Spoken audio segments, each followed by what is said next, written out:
টি-20 বিশ্বকাপে রেকর্ড করলেন Ireland. So আয়ারল্যান্ডকে কিন্তু আমরা কোনো স্ট্রংলি দল হিসাবে চিন্তা করি না, বা আয়ারল্যান্ড মানেই আমরা উইক দল চিন্তা করি। কিন্তু দেখেন এই টি-20 বিশ্বকাপে ওনারা রেকর্ড করে ফেলছে। কি রেকর্ড করছে? অর্থাৎ সর্বোচ্চ, অর্থাৎ 2007 সালের পর এটা হচ্ছে কত? এটা হচ্ছে 2026 সাল। 2007 সাল কোথায় আর 2026 সাল কোথায়? দেখেন একটা হিউজ অফ টাইম পিরিয়ড পর আয়ারল্যান্ড সর্বপ্রথম কিন্তু রেকর্ড করছে। কি রেকর্ড করছে? সর্বোচ্চ 200 রানের যে ইনিংস আছে টি-20 বিশ্বকাপে, অর্থাৎ টি-20 খেলায় সর্বোচ্চ 5 বার 200 রানের উপরে যে ইনিংসটা, সেটা 2007 সালের পরে আয়ারল্যান্ড খেলছে। তো আজকে আয়ারল্যান্ড নির্ধারিত সময়ে মাঠে নামছে টি-20 বিশ্বকাপে ওমানের বিপক্ষে। সেখানে কিন্তু আয়ারল্যান্ডরা হচ্ছে টসে হারছিল। টসে হারার পর ওরা হচ্ছে ব্যাটিংয়ে নামছে, অর্থাৎ টসে হারার পরেও ওমান হচ্ছে আয়ারল্যান্ডকে ব্যাটিং দেয়। সো ব্যাটিংয়ে নামার পর ওরা নির্ধারিত 20 ওভার খেলে 5 উইকেটের বিনিময়ে 235 রান করতে সক্ষম হয়। অর্থাৎ এই যে 235 রান, এটা কিন্তু এই 2026 সালের বিশ্বকাপে মানে সর্বোচ্চ রান হয়েছে। আদার্স বা কোনো দলেই কিন্তু এই রানটা এখন পর্যন্ত করতে পারে নাই।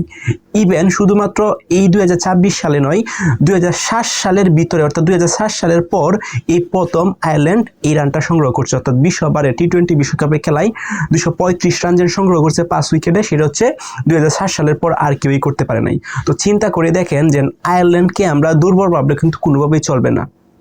সো আয়ারল্যান্ড, ওমান এইগুলাকে কিন্তু আমরা দুর্বল চোখেই দেখি, কিন্তু আসলে কিন্তু ওরা অনেক স্ট্রং আছে। কারণ এটা একটা বাস্তব উদাহরণ হচ্ছে রাইট নাও। ওরা যদি স্ট্রং না থাকতো তাহলে এত একটা রান সংগ্রহ করা ওদের পক্ষে সম্ভব হতো না, এবং ওই রেকর্ডটা ভাঙা সম্ভব হতো না। 2007 সালে, সর্বশেষ 2007 সালে শ্রীলঙ্কা মেবি স্কটল্যান্ডের বিপক্ষে, আমি যদি ভুল করে না থাকি, স্কটল্যান্ডের বিপক্ষে 6 উইকেটে 260 রান সংগ্রহ করেছিল। অর্থাৎ 260 রান সংগ্রহ করেছিল 6 উইকেটে 2007 সালে। সেই 2007 সালের পর এটা হচ্ছে 2026 সাল। এই 26 সালে এসে আয়ারল্যান্ড নতুন একটা রেকর্ড করলেন।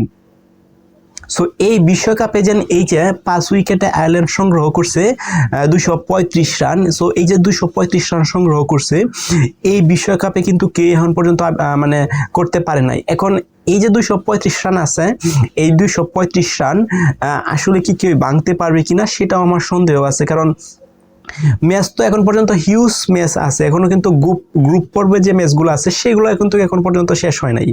সো গ্রুপ পর্বে যে ম্যাচগুলো আছে সেগুলো কিন্তু রাইট নাও চলতেছে।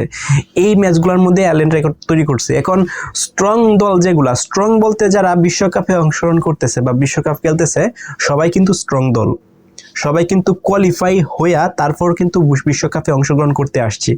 সো আপনারা তো জেনে থাকবেন হয়তো যে এই বিশ্বকাপে যারা অংশগ্রহণ করছে তারা কিন্তু একটা গ্রুপ পর্বে একটা বাছাই পর্ব চলছে। সো আরও যে কান্ট্রিগুলো আছে, অনেক কান্ট্রি আছে ক্রিকেট খেলতে পারে, ওরা কিন্তু এই বিশ্বকাপে চান্স পায় নাই। কারণ এই বিশ্বকাপে খেলার জন্য একটা কোয়ালিফাই বা ন্যূনতম যে একটা যোগ্যতা সেটা অর্জন করতে হয়।